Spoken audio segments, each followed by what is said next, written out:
everyone. Welcome to Shock Talk. Today we're going to cover a topic that's out there in the world. It's a trend that's growing every day. We're going to use it. The word is out there, overlanding. So what do you guys have to say about overlanding today? It's a trend. It's a trend. As you stated. Well, it's a trend, but we've been doing that for years. Yeah, we We called it camping. Yeah, we didn't call it overlanding. Mm-hmm. You know, overlanding, I think, came, South Africa? That's a South African term. Some people say... Australia. No, Yeah. it's not. I've asked the Australians, Yeah, and they call that touring. Australian called it outback. outback camping, yeah. But they called it touring, and they sleep on the ground in a ground, swag, right. or they haul some gnarly trailer, right? But they're Right. on their highways through the outback or on dirt roads, Right. And it's just kind of funny. They call it touring. They say that overlanding some U.S. term, right? Some fabricated But US I think term. some of the overland brands like Easy On, Alucab, been around for a long time. They call it overlanding. Right, They're right. from South Africa, and probably they go to some places where there's lions and tigers. I don't know. Yeah, where it's a real safari. Right. But they call that overlanding. There's probably not a whole lot of gas stations out there. Right. I've never been to Africa, but I would just imagine it's not like the United States. Right. Like, let's take the United States. Right. Like, let's take the most desolate parts of the United States. Maybe say the Mojave Desert. Right. Still only 3 hours. Maybe from the gas San station. Rafael Yeah. Swell in Utah. Yeah. Like, you're maybe 7 minutes away from a Motel 6. Right. Right. you could be within 100 miles of something. You could be off of a paved road and be maybe 60 miles from the nearest paved road, 100 miles, and then maybe 50 miles to a gas station. Right. Like, that isn't really like what I would consider overlanding. You're depending on your car, Right.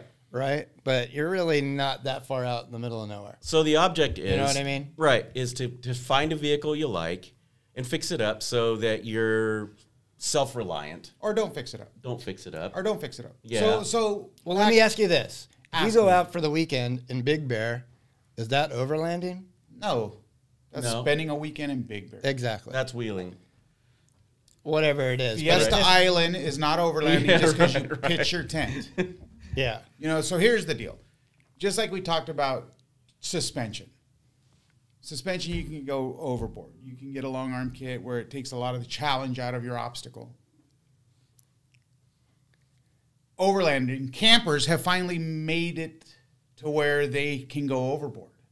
Like, all these vehicles you see are absolutely overboard to do the trips that they're doing. Like, dual batteries, onboard air, shower systems. It's like you're taking some of the fun. Like, you take fun out of the obstacle by trying something with a short arm kit in 33s. Right. When you go to a long arm in 37s. Like, you It's know not you're a going to challenge accomplish anymore, something. yeah. Like, go camping, throw Right. stuff in a tote, throw it in the back of your car, Right. pitch a tent, and go camping. Like it's so advanced now that a lot of the fun has been taken out of it. Yeah. You can't tell your kids, hey, go put the tent up while I go start the fire. Right, right. While I go do this, while we get the dog dishes set up. Like, they have like automatic There- dog dishes that water themselves. Yeah, there It's is like, a lot of pressure to fit in, to have all that gear. But like Shane said, or maybe we didn't say yet, but in the old days, we didn't call it overlanding. We called it camping. And like Junior was pointing out, it was a sleeping bag in the back of your truck, a fire pit, and some hot dogs on a stick, right? If you sleep in the back of your truck, is that overlanding? I think it is. Yeah. Well, it depends it's on the if a same cop thing. sees you or not. Right, right. Well, overlanding means you're reliant on the car. So say you're going out overnight, you're in the middle of Mojave Desert, you know, you can't just go on and get some food somewhere, so you got to bring your food Bring with food, you. yeah. You got to make sure you have ice. So maybe you're relying We on had your a car for sleeping a day or bag, two. 2 7-inch KC highlighters that would drain your battery. In a cooler, right? But back to the basics of it, it requires a vehicle. Yes. If you go overlanding without a vehicle, you're hiking, right? So overlanding, There's whatever. actually overlanders that do it on motorcycles. Yes, that's true. So That's true. you So, don't but really it's a need vehicle. Yeah, motorcycle's a vehicle to me. Oh, yeah, I guess. It has a motor and 2 tires. It requires a vehicle, so that's the does. key, and you're relying on your vehicle to carry everything. Yes. So that's how we're tied into this game. You know, as a shock manufacturer, suspension manufacturer, Bill Stein's tied into the overlanding game, and it's always been something that we've done. Whether you call it off-road camping or overlanding, it's always been something that we've done. So, a guy who's getting ready to overland, aside from the decorations that they put on the truck, they do want to take on some challenging terrain, right? So They could. It depends on what they're into. how they set up their You vehicle, know, right? everybody's different as far as like what they want to see, where they want to Right, go. right. If you want to take on more challenging trails, you might pick a Jeep JL for your overlander. Right, right. So that's I guess that's a good If place you to want start. to What's drive the on vehicle? graded roads, then you'll pick an LC100. It doesn't matter that Junior actually owns one of those, right? So, Or maybe you're going to pick a Crossport or a CUV. right, Maybe you're just Or going maybe you pick a 2001 Kia Sportage right, right. maybe you do that. That's the because neat it can thing. get It's- you anywhere you really want to go yeah, on 29-inch tall tires. Because you don't need a rock crawl. You don't need a rock crawl or do 70 miles an hour through a whoop section to be an overlander. true. Depends on where you want to go and where you want Yep. and what you want to see, and then that determines on how Your you vehicle, should set up your car and what you should build, carry. Yeah. So Shane, back in the day, we built vehicles. You never blended overlanding with desert. It was I never. did. No, you didn't. What are you talking You about? never built a long travel kit with an ARB bumper and a rooftop tent. No. It was either long travel, go fast, or go camping. Well, the Broncos, my case, the Broncos, my are mixed. Bronco, yeah, the Broncos. I are can But mixed. your sleep in the Bronco back. was by default. Your Yeah. Bronco was by default. But I'm saying when we built cars, no, a guy came I in- was literally the only person with a long travel desert pre-runner type car where I went to Death Valley to go for camp. instance. Yeah. Yeah. To go camp. Yeah. Everybody else so had a wrong regular person to car. ask. So back in the day, you built either or. Right. You built No, that's either true. a crawling vehicle or you built a go fast. Go fast vehicle. desert Yeah. vehicle. Yeah. So you got a first Exactly. gen Tacoma. You put a chaos kit or a camber kit on it. You put a bypass in the front. You do a bed cage in the back. You do a spring under conversion, and you got a go fast vehicle. No one ever blended that with Yeah. camping. Right. That went on the back of their Class C motorhome. They towed it to the desert. Right. They looked for whoop sections. They slept in their Class C, and they called it a weekend. Right. Yep. Right. Yep. Nowadays, it's bizarre to me because I see these long travel trucks with ARB bumpers and winches on them, and I'm like, how fast could you really get through a whoop section with your all roof- that sprung weight and Yeah. a rooftop tent? Yeah. Your Rotopac's full of drinking water. Yeah. Like you can't do it. You're gonna reach your bottom. You're gonna reach your bottoming on that. I mean, imagine all that sprung weight. Now you got a 750-pound coil trying to hold it up. You think that suspension is really going to operate the way it's intended to operate? Well, that's what Well, we're you here got to for. pull the sway bars off too. So how's it going to be when you're driving with all that stuff, long travel, It's just bizarre lots of to me. leverage? We talked about motion ratio. Yeah. And you're all over the road. You can't. So you depending- can't really go fast. Right. Right. But it is interesting that you say that. You had the wheelers, you had the go fast guys, Right. Right. and now it's blended. It's Right. blended. Yeah, They have they're blended mixed. it, and Yeah. it's bizarre to me because I see most of these vehicles parked at Starbucks. Campers, Rooftop tent, Rotopacks, those, what do you call them? drawers. I can't even pronounce it, but they're these things that you mount to the outside or inside of your vehicle where you can hang all your nuances off of. You can hang your tow rope, you can hang your D-ring shackle, you can hang your Oh, like shower. the- Molly panel. Yeah, the Molly Molly panels. panels, yeah. Whoever created that should be, he is an absolute genius. Yeah. Well, the U.S. True. military started it in the cloth form, but now with Look, if you metal, guys, Molly guys, panels, if yeah. you guys are overlanders and you can't fit it in your vehicle, just don't take it. Don't clip it on the Yeah, outside. yeah, don't clip your gloves on a what do you call it, a molly? Molly Molly. panel. Yeah. Molly. Yeah. Molly. Yeah, Molly panels. Yeah. I think that's a really interesting topic, though. That's special. Because I mean that's totally what it is. You've blended it. So like Yes. let's just face it, a big segment it's Toyota. Right. Right. 4Runner, Tacoma. That's what 50% of the people doing this stuff. That are overlanding. Yeah. Yeah. And Most of there's them. all kinds of great products that blend the going fast and the crawler. Yeah. Like we make some great products that blend that, and you know, honestly, when we do things like the 6112 and the 8112, those are really directed towards that crowd. I think The overlanding group. what's nice is it's bolt on, and you're not adding all that other junk because, like Junior said, like you really can't go that fast when you're weighted down. True. So But you know what's what? the I'm going point? to correct myself because I just sounded like that. So before we get all these comments about what I said, just because you put a long travel kit on doesn't mean you're a go fast guy. I understand you change motion ratio, you get better cyclable wheel travel. So it does help in terrain and rock crawling. Right, and that. So right. I'm not saying that Chaos kits, Camber kits, Dirt King kits are just for go fast. But back in the day, anything that changed motion ratio that gave you 13 inches of usable wheel travel was considered a go fast kit. Yeah. Now, Right.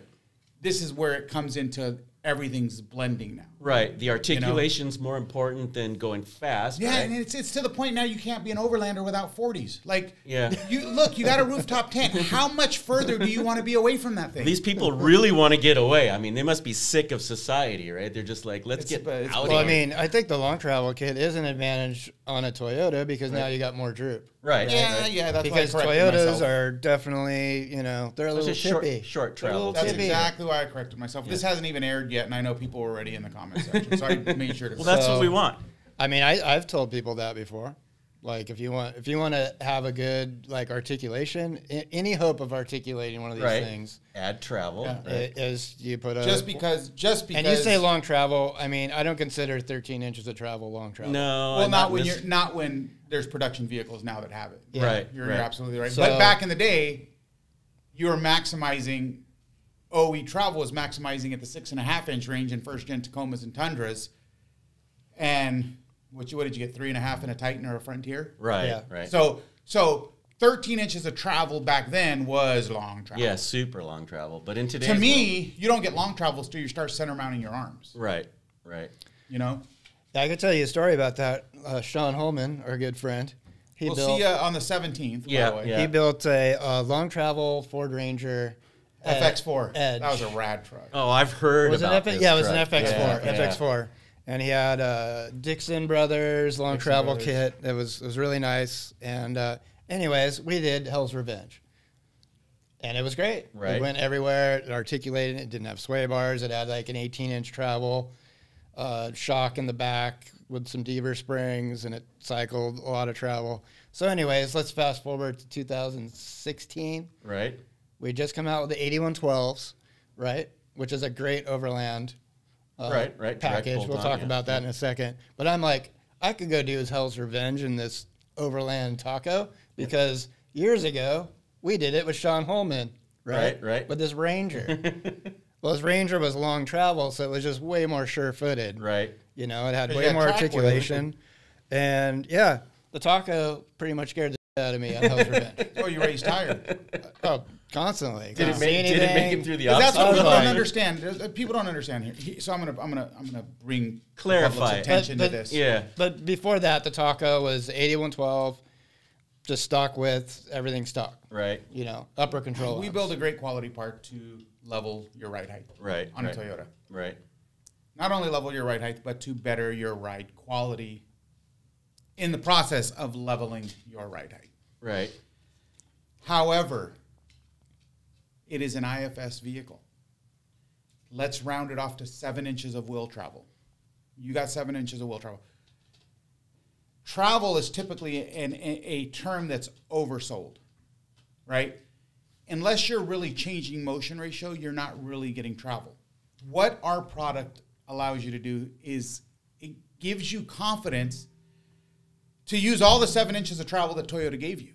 Right. Right? Because it gives you the confidence. You got good damping through that 7 inches of travel. So you, as the consumer, can be confident that you can use it from bump to full droop and you'll have control of the vehicle. When you start saying we're adding travel without changing motion ratio, that is not as accurate as people assume it is. So all you're doing when you raise a vehicle, an IFS vehicle, is you're mimicking part of its droop at ride height. So you're consuming the vehicle's droop at static ride height. You're just pushing it up in its stock travel Right. limit. So you get basically with a good damper like an 8112, a 6112, you gain up travel, you lose droop, Right. right? but you're not, quote unquote, gaining travel. You could put a uniball arm on there. You got a factory lower with a factory ball joint. Your factory ball joint at the lower is going to reach its limitation before the uniball does. That's all one plane. The knuckle's connected to the upper end of the lower. So once that ball joint stops rotating at the bottom, the uniball is going to stop rotating at the top. Right, right. So how much, quote unquote, travel are you really getting? Are you getting travel? Are you getting confidence to use the available travel? It's a combination of both. You'd be getting confidence. Yeah. In particular, I don't think it's a combination of both. I think you're in just gaining particular. confidence. So which product we're going to get into 8112s here, and how it relates to overlanding. Yeah, we could do that. So 8112 is position sensitive shock. It has an internal jounce. Right. And an internal rebound RCO cutoff, position sensitive. It's going to take that stock travel basically, 7 inches, plus a little bit, Right, right. and it's going to make the most of that. It's going to control that travel the best. Now here's how it relates to overlanding. Now, yeah, long travel is great. Long travel, 13-inch travel, long travel. That's what Right, we're highly talking about. modified, right. But, you know, motion ratio changes. It's not that great when you're out in the middle of Utah in the San Rafael swell and you're 100 miles from the nearest gas station and you got urethane bushings. You've got stuff that Junior said was designed to go out for the weekend at Ocotillo Wells Right. or up at Johnson Now Valley. it's broken and you can't at fix the back of a Class C motorhome. it. Right. You broke it, you just pop back in your Class A and spent the rest of the weekend. Right. Well, now you're overlanding on something like that. And, you know, it's not practical because Right. if you've got an issue, all of that stuff is very specialized. And One you can't off. find it. Yeah, one off handmade. So the 8112 is going to give you the most of the suspension you have while keeping the most stock components. Right, right. So that's And the most key. reliable. The most reliable stock components. Yeah, the So most reliable build. if you have a bushing that goes out, if you have a control, you break a control arm, you break a Right. ball joint, you can get that anywhere. Right.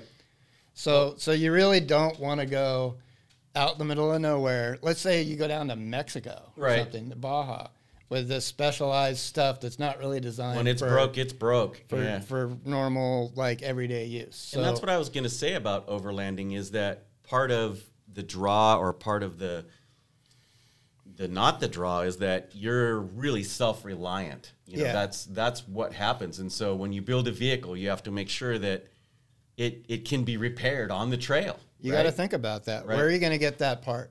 Right. You bought Is it this spec- overlanding though, or is it a trend? I don't think it's a Back trend. to the trend. So here's what I think it- no. when I drive by a 5th gen 4Runner or a JL that's all suited up and there's not a speck of dirt on it, that's a trend. Yeah. Yeah, Good point. but When I drive by a 4th generation 4Runner that's on stock wheels with 285s And dents all over with it. dents all over it, rock sliders that look like they're bare metal because they've been used so much. That's a guy that uses his vehicle. There's two different classes of people. Like, look, guys, this is a absolute trend. Everyone wants to be like their neighbor, and we support it. We support it. I'm not saying we don't support it, but face the fact that it's a trend. Back to what people are. They're building UTVs to overland. Right. You know, it's true. Well, what I could compare it to is so us older guys, there was a trend, I don't know, in the 80s to do like the pre-runner look on trucks, right? So I we was were just into, talking about that. Yeah, I was Tapered body lifts. into Ford Rangers, and so everybody did a pre-runner lift where you get the nose up on the Ranger, and it just looks really, really cool. But I think that, you know, that was a trend of some sort. But, you know, this is kind of the same deal, right? Where there's people that are building it for the look, and I think there's people that are building it to use it. I'm Well, certain. I What mean, would you say? it's What not- would you say the percentages of people that are building it for aesthetics? Which is fine. There's nothing wrong with building something for aesthetics. The problem versus with the it- people that use it. People have been going and doing this stuff for years. Without- now they have this weird term called overlanding. Right. That some people thought started in Australia and never did. That's the problem. Right. You know, And you've got all these companies making these Well, that's cool what I products. was going to say. The huge So it's aftermarket accessible. Like supporting back it. in the old Yeah. days, you wanted onboard water, you had to make that shit yourself. Right. Right. Now you can go buy Just it. go buy it. Yeah, you can. And I think So it's that's what accessible. Junior's getting at is really any accessory that you want. Anything. I mean, they're thinking up all kinds okay, of is it weird overdone? Do you think? Is it overdone? Mm. Do you need 4 squadrons, 2 LP9s, and a Baja Designs 52-inch light bar to be an Overlander? Stuff. Yeah, you No, do. because, I mean, how are you supposed to see This stuff? is what I say when I say trend. Overlanders are camping guys / new term overlanders are grunt guys. They go out with the absolute bare minimum. Yeah, and I think So that was this always is our no goal. was longer a camping deal. This Right. overlanding is different than what we did. Yeah. I think that the bare minimum crew is definitely bare minimum. I think everybody now is trying to equip their vehicle to be. Well, the You point don't is, need a hotel you on don't wheels. Need you don't need your rooftop tent, your Max Tracks, your Rotopacks, your Moldies. hey, Mullet, yeah. if you have a You don't 1990 you don't Ford need all this Bronco, to go to work. No, not for work. Yeah. Yeah. I was gonna say if you have a 1990 Bronco when it gets 10 miles to the gallon, Yeah, and when you, you put up- go to Death Valley, you need rotor. Yeah, you definitely need 100%, rotor packs for that. 100%. You can go 5 miles. Do you on- have if you have say a Jeep JL that gets 20 miles to the gallon? Do you need that do you need an extra fuel? Probably not. Maybe not. I don't think so. Yeah, I mean they make all kinds of cool stuff like that AEV kit that has the gas tank above the rear tire. Look, I it's think just, that's it's what it just comes trendy. down to. It's just Yeah. Not that trendy, and it's- there's nothing wrong with the trend. Right. I absolutely think it takes the fun out of it. I don't think so. Just like me, I'm going to wheel a short arm. I'm going to wheel something that's not completely built, just because the obstacle is far more challenging. Like I got to pick my line. I got to listen to a spotter. I got to air my tires down. These guys don't do none of that. Just point and shoot. Point and they're- shoot. They're there. Like, how is that fun? Well, Well, I'll tell you what's not fun. Put in your bed and tent away. yeah, exactly. That That was sucks. That was always a disaster. So points out to the current Overlander group, setting up your tent in the rain or a snowstorm on the ground, and then packing it up back into a bagging, sticking it inside your car to get back home. I'm is telling you. not fun. When you're on the other side and you got a roof tent and you're just flipping up 2 things. Exactly. No, And then you got to go to like putting your whole bed away. Yeah. That sucks. I You know how much think- work that is? I think I there's don't want to some be. That's the benefit. crazy. I don't want to be the only ass here, but maybe it is because they're spoiled and we didn't have the options for none of this product when we were doing it. Yeah. We didn't. We just didn't, and it takes a lot of the fun out. And when we came home, we took the cooler out of the trunk or the bed. We took the tent out of the bed. Right. We took the fire pit out of the bed. We took everything out. Like, Yeah, then because you you had drove to it use to the work. truck for work. Yeah. You had but to the use whole it for thing's work. blended. This goes back to what we were talking about with And Ultra Four. wait. If you had a long travel kit, it's probably hanging off the side of the car and you can't drive to work because your axle's out of it. Exactly. And you had to drive to work without your axle in. How about that? Your So axle that came gets right back to out. the long travel Yeah. kit. Why it's But not this good. goes back to maybe just not so much what I'm saying and more focused on blending the market. Because if you would have told me back in 2007 that Ultra 4 was going to go to IFS vehicles, I would have told you were silly. Yeah. No way. Yeah. Now, 99% of them are all IFS vehicles. So maybe that's now you would have told me IFS was going to be rock crawlers. I would have told you now that there's a purpose-built vehicle for that. Get yourself a TJ Right. if you want to rock crawl. Right. Don't try to make a TJ go fast and don't try to make an IFS rock crawl. But there's components out there that are blending that it and making blend. it possible. Yeah. I mean, and I can't say that the IFS will never be as good as a solid axle rock crawling. It won't be. But how does the IFS Ultra 4 cars do it? Yeah, but you have a It's just bizarre. To- But you can't tell me that you could take a Camberg long travel kit on a 5th gen 4Runner and go follow a long-armed JL at Bronco Peak. You're not going to do it. Right. It won't be. You're going to get hung up. There's going to be a lot of spotting. There's going to be a lot of. You're gonna leave marks on your oh shit handle because it's going to be a day, right? Yeah. Whereas the JL's going to walk through all of it. Yeah. The thing about this trend, we'll call it a trend now because we've kind of gotten to that I don't point. know if you'd want to call it a trend because people have been doing it for years. Right. I would say it has evolved. Now the you can evolution buy of it, yeah. all kinds of cool stuff. But we didn't touch on one go thing camping. that I'm noticing really, really weird. So there's all these little vehicles they call CUVs. Yep. And Absolutely. you're starting to see those now, covered with rooftop tents and accessories mounted all over them.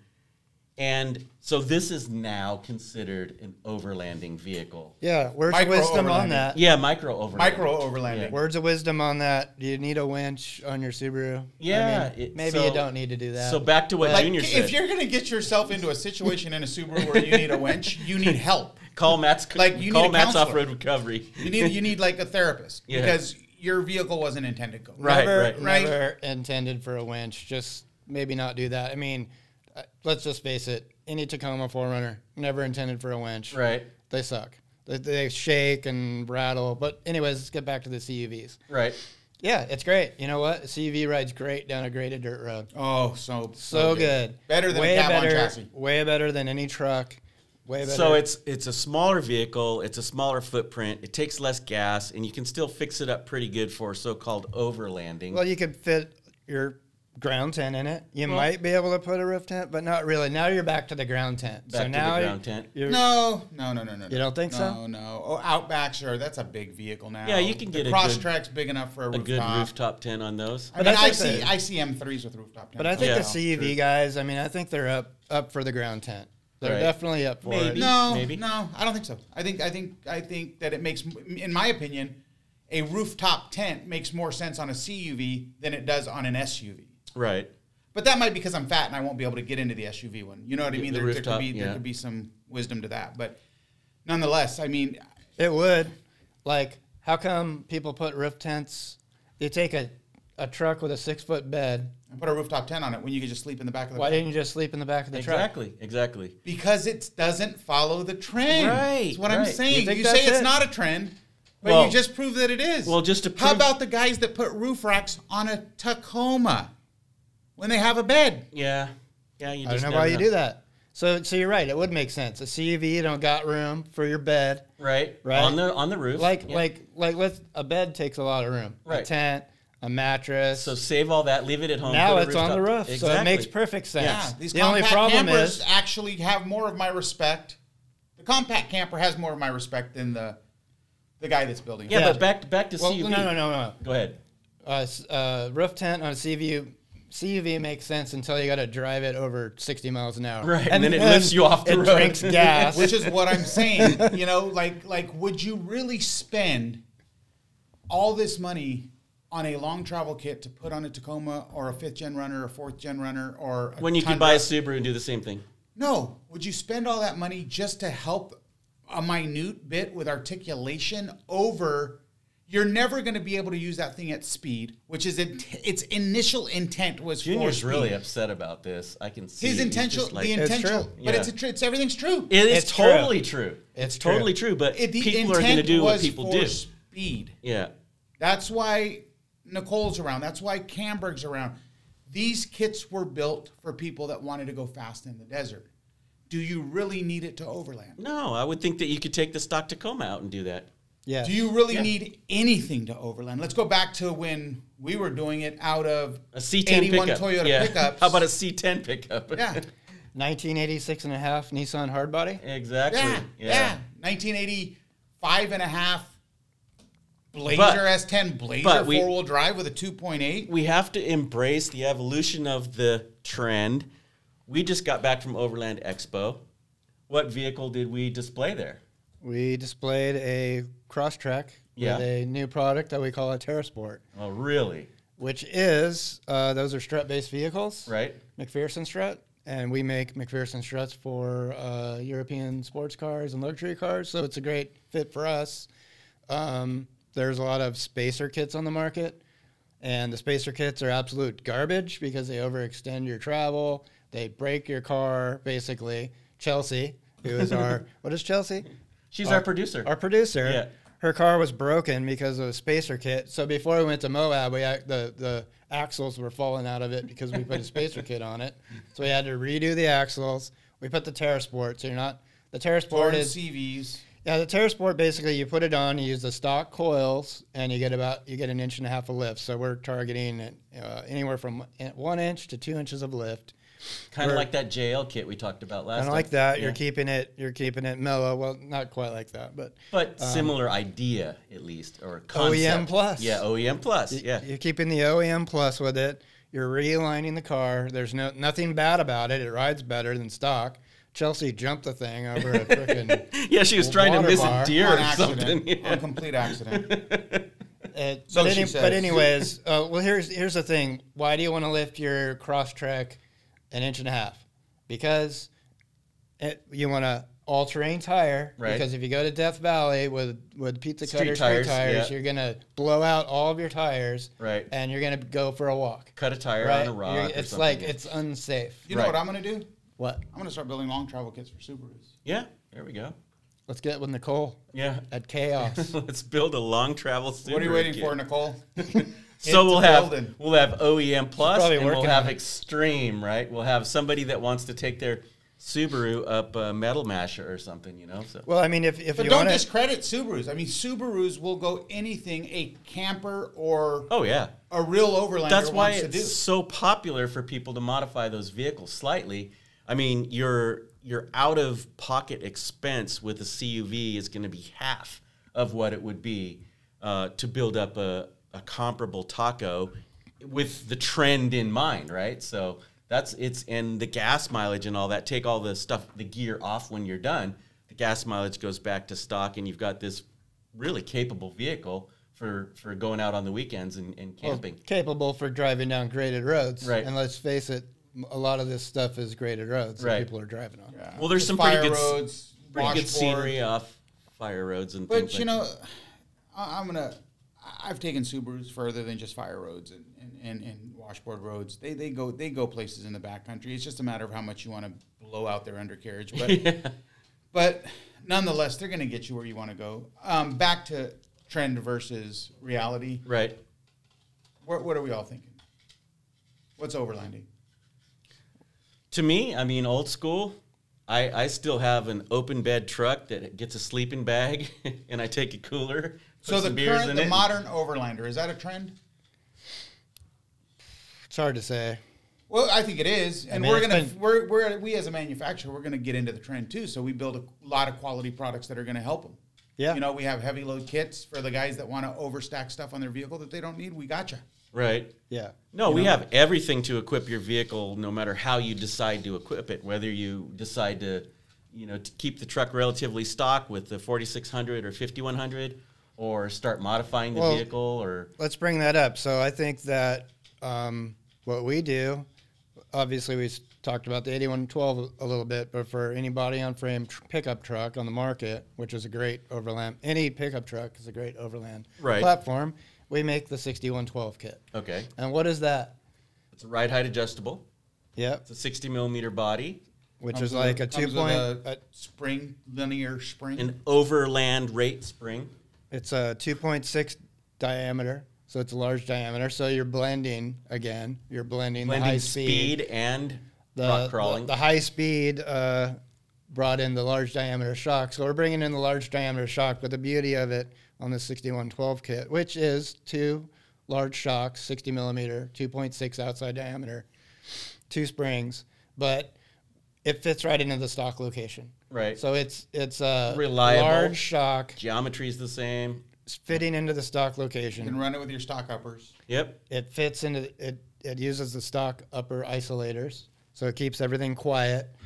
I mean, these And if things. it's not quiet, you guys did something wrong in the top mount assembly. Right. So you're going to put some more weight in the car. You're going to drive a little more spirited off-road, let's say. Right. And it's a great.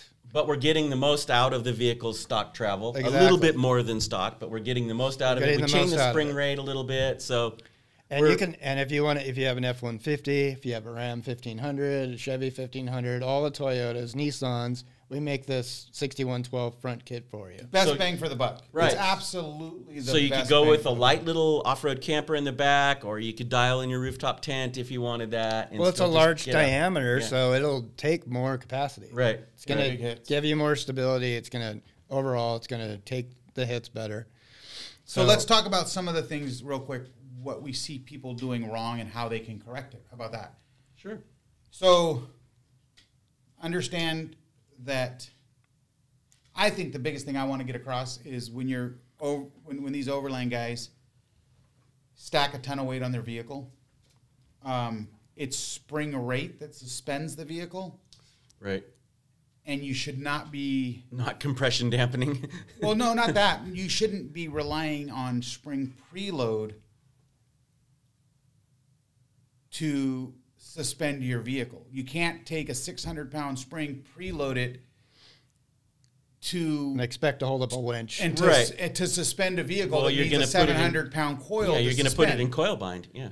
Not only coil bind, the ride's going to change drastically. It's going to be horrible. Yeah. It's going to be floaty. Yeah, it's going to be. You're going to be like on your tippy toes. It's just a bad deal. So properly suspend the vehicle. Right. Get the proper spring rate for the weight you're going to carry, and then properly dampen it. Right. Right. So you guys, consumers, will notice that we have a base kit for no weight on a 6112. We also have a heavy load kit. Just to throw this out there, guys. It's not the same shock with a 700-pound coil. The shock is dampened different. Right, right. The 700-pound spring produces far more kinetic energy, which in return requires more damping control to control that additional kinetic spring energy. Right. So match up the parts. Right. It's not a matter of having a shock, a coilover, and just getting a 700-pound spring to hold up the weight. Now you got to figure out, hey, what dampening rate do I need to control that additional spring energy? So it's not just suspending the vehicle right. It's not just properly suspending it. It's properly dampening it to the way you suspended it. Well, luckily here, Shane's done all that work for us. All we have to do is pick out the heavy load kit. Yeah. That's what I'm saying. You got a heavy load kit. That shock is a different part number than the shock that comes in the standard load kit because it's not just a coil change. It's a damping change as well. Right. Yeah. Now, the threshold of our 8112s, we'll touch on this. You know, we have a 700-pound coil option for heavy load. That one, we've met that target right in the middle to where you don't have to revalve, but that also comes a lot from our zone control system. Right, the dampening system that's in the You know what I mean? Because you have 3 zones of damping. Yep. Right? So you have your RCO that has a valve stack in it. You have your JCO that has a valve stack in it. You have your main piston that has a valve stack in it. Now we're going to have the zone control with DSA. So there's absolutely no need to redampen that piston because you have all your zones you have bottom out control, you have your 2-speed compression adjuster. So you'll absolutely not need to redampen it. But you want to make sure the vehicle's suspended correctly and not preloaded correctly. Right. Yep. Right. Make sure the setup is right for the target of weight that you're going to carry. Yeah. And like I said, if a customer is wondering, you know, how to tiptoe through that, it's in our catalog. It's pretty easy. They just select how much additional weight they're going to add to the vehicle with like a 6112. And it's approximate added weight, right? So we have a 650, we have a 700-pound coil, and that's based on how much additional weight they're going to add, 200 pounds, 400 pounds, or whatever static weight. So correct. And I want to touch on this too, real quick. I get a lot of calls. What do you mean I got to get a 700-pound spring with my 8112? I don't want that added expense. You just paid $2,700 for a rooftop tent. And you need the spring because of the rooftop tent. Right. So spend the $200 and get yourself some springs. Yeah, make the truck ride right. It's definitely worth it on these projects in this trend. If you're going to build a vehicle like that, don't embarrass yourself. Here's a real easy analogy. Shane is 145 pounds. He doesn't have to worry about special shoes. I'm 325 pounds. I have to have special shoes, right? So I have weight stacked on me, so I got to worry about it. So Shane's a stock vehicle. I'm an overlanding. Shane's stock. I'm fully built. So I got to worry about what are on my feet. So you got to pay $200 for a pair of shoes. So don't just Correct. So you got to come out of pocket. Don't just expect you can add all this stuff to your vehicle, like I did calories, Yeah, right. and assume that your suspension is going to support it. Right? No, that's My that's- shoes don't support me anymore. I got to figure out what's the next step. You feel what I'm saying? So what brand of shoes do you wear? Hoka's, man. Oh, okay. That's good to know. So those are See if the Billstein- overlanding See shoes. if Billstein can make me some. Those are the overlanding shoes. I'm going to talk to Nathan and Doug, see if I can get a pair of shoes made. But that's what I'm saying. Like one thing leads to the other, leads to the other, leads to the other, right? So if it's a trend for you, if it's a lifestyle for you, great. But let's build that rig right from the get-go. Understand this too. If the starting stage of your build is suspension, but you know where you're headed with this build, properly suspend it from the get-go, take out preload. Right. Get the heavy load kit, set it at the bottom, deal with the firm ride for a little while Right. because you know you're going to be Yeah, adding. plan the Plan project. ahead. Yeah, plan the project. Get yourself a little Excel spreadsheet. Figure out your build so that you're not doing anything twice. That's what I got a lot on the phone is that people started a project one direction thinking, oh, I was going to make a speed vehicle for going fast over whoops. They changed midstream to building an overland vehicle, and they want to try to like reboot in the middle of it without spending a lot of money, and now they have to it's all wrong. You know, you've built that car completely wrong for what you're going to do with it. So plan the project from the very beginning, right? Pick parts that that are either universal so that you can back in or out of the project from one direction, or just plan if you're going to add additional weight, make sure that you have in the plan for additional springs and things like this later on in the project. But it's super important when you, like we all have a concept when we're building, when I do a build, I have a concept, and you try not to vary too much from that. Otherwise you're out of pocket. And springs Crazy. springs are going to be an experiment. You Yeah. might use Yeah. a couple different sets of springs. This is If what I you've tell got a- if guys. you've Set got a up leaf cars spring. all day Right. long of JL guys and JK guys and JT guys that want to go coil over. I'm like, it's a trial and error thing. I can give you a dual rate that's going to work good and give you a real nice ride zone, but how it's going to behave on the street Yeah, with not. that ride zone, because Yeah. so if your vehicle comes with an 800 or 150 pound spring from the factory, typically you're going to want to do what? You know, there's a calculator to this. So you do a 250 over 350. 200. Yeah. Depends. If you're building it for crawling, I'd go 250 over 200 because you got, you know, it depends what it's built for. But then you got to understand that because you built this for crawling, you get out on the street and you make a U-turn, chances are your inside tire is going to lift off the ground. Yeah, there's always compromise. I mean, you can't.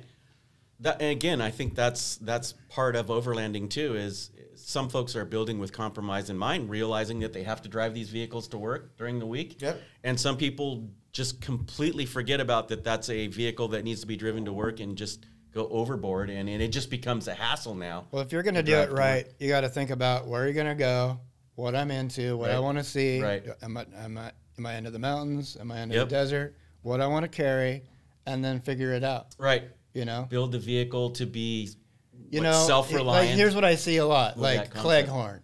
Come on, Forerunner, Cleghorn. It's a freaking disaster. Dude, that's just such a if you that's want, such an IG post. Cleghorn is not even a trail to me anymore. It's just a hashtag. I mean, if you want to go do Cleghorn, why don't you get a Jeep? Yeah, exactly. You'll just walk right up it like it's not even yeah. there. Don't hurt yourself with a vehicle. So that's not like designed figure for out it. what you want to do. Right. Like if you're gonna go someplace and you want to go on and camp up some trail that's pretty Right. challenging, Right. you know, maybe you want to pick a Jeep. Yeah, build a vehicle that's meant for the type of overlanding that you're going to do. Because we've Yeah. talked about this. We've decided that really the overlanding word is used more or less personally, depending on what that person's travel habits are. So you can build a vehicle based on where you're planning on going. See, Like- I feel like the term overlanding has taken over the term off-roading. no, it No, has I- not. It has. It has, Because I mean 100%. overlanding is I think the definition, like Dave from AV, I saw a video, vehicle dependent travel. Right. Like you go someplace, you're going to carry all your water, you're going to carry all your food, you're not going there's no resupply, right? Right. You're totally dependent on that vehicle. Like going to Big Bear for the weekend That's off-roading is off-roading. to me. Where But everyone, it's just wrapped up as an overland statement anymore. We're Yeah. gonna go yeah, overland. It's not off-roading. and it's like, kind of unfair to the off-road people like who. to me, you're not overlanding unless you're staying out till you're out of food, till you're out of water. Yeah, a week. Till you're a week. If you're not out there a week and a half, 2 weeks, you're not overlanding, you're off-roading. Yeah. Yeah, I think we can make that distinction pretty clearly.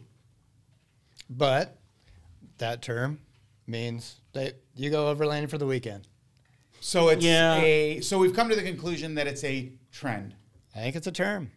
It's a term that's in our industry that's I don't know, kind of new within the last 5 years. And I have it's to just say, something though- that something that we have to say. Yeah, I And have talk to say about. that I love like all the cool little gadgets that have come out of this trend. 100%. Not that I'll buy them. I might buy some of them, but Well, it's a great thing because it gives people options to become like innovative. You know what I like mean? the And how- onboard showers and all this stuff that fridge freezes and all this stuff and all these drawer systems. Everything's Dude, there's just these so dash pods and stuff that you Yeah, can that so drill into cool. stock locations. I got into a 4Runner one day and I thought I was in A spaceship? Remember Michael Knight in the kit car? Yeah. I thought I was getting into that thing, dude. Yeah. There was like a laptop. There was like a tab, like a 17-inch tablet in there, and he's working off of that. And it's like, I'm like, is this your home office? Yeah, I just think not that I would ever use that for my type of overlanding, but I think it's really cool. It's Your type of camping. Yeah, You're camping. over 50. You're camping, definitely camping for me. What- But it's driving a cool trend in market products or aftermarket products that I really like all that cool stuff. I think it's neat to see that stuff being developed. I do too, and I like the show, like the Overland Expo. Yeah. It's because the off-road shows for us have been, Which you go to an Overland- off-road show, Yeah. you have suspension companies, bumper companies, tires, wheels. When you go to the Overland show, I mean, I know that's starting to blend in, but let's say a few years back, you didn't have the big rigs with the big suspension So the companies. people with real money, the 50-year-olds and the 60-year-olds that were camping out of an 81 Toyota pickup Right. are now in Sprinter vans, four-wheel drive Sprinter vans. So to me, Overland Expo has become like a van show, Right. an absolute van show. You, like- you see some weird It's true. stuff there, like the Unimogs and all that kind of See a stuff. lot of but the truck majority- campers. Yeah. A lot of truck the campers. majority of it, I think, Earth are vans. So I think the roamers guys that were camping back in our days are We're done with laying on the ground getting rained on. they're for all sure. they're all in Sprinters or Transits or Truck or campers. truck Yeah. campers, Lots of truck or- campers. Yeah. I mean, if you were successful, you're in an Earth. Yeah, well, yeah, that's big. That's big money. I'm still in the back of the truck, so I'm a sleeping bag in a cooler. So that's me. So you just basically told people how successful you are. Yeah, I'm a huge success, but I love my sleeping bag and cooler. Yeah. Yeah. Well, guys, we've covered overlanding for you from our standpoint. We hope we didn't offend anybody, and we encourage you to leave comments about our conversations here today. Good or bad. Exactly. And check back with us next time on Shock Talk. Thanks for joining us.